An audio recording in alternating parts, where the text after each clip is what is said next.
60 കൊല്ലം നമ്മൾ നിസ്കരിച്ചിട്ട് ഒരു നിസ്കാരവും അല്ലാഹു ഖുർആനോത്ത് ശരിയാകാത്തതിന്റെ പേരിൽ കബൂലാക്കാതിരുന്നാൽ നഷ്ടന്മാർക്കാണ്.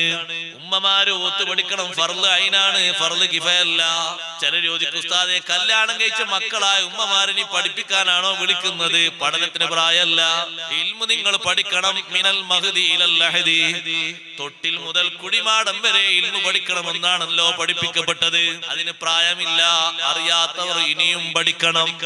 അങ്ങനെയൊക്കെ മദീനുള്ള ചിന്തയില്ലേ, അതാണ് ഏറ്റവും മോശപ്പെട്ട ചിന്ത.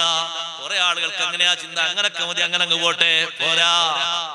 അത് നമ്മുടെ മറ്റു കാര്യങ്ങളിലൊന്നും ആ ചിന്തയില്ലല്ലോ. ഏതെങ്കിലും പുരോഗമന പ്രവർത്തനങ്ങളിൽ നമുക്ക് ആ ചിന്തയുണ്ടോ?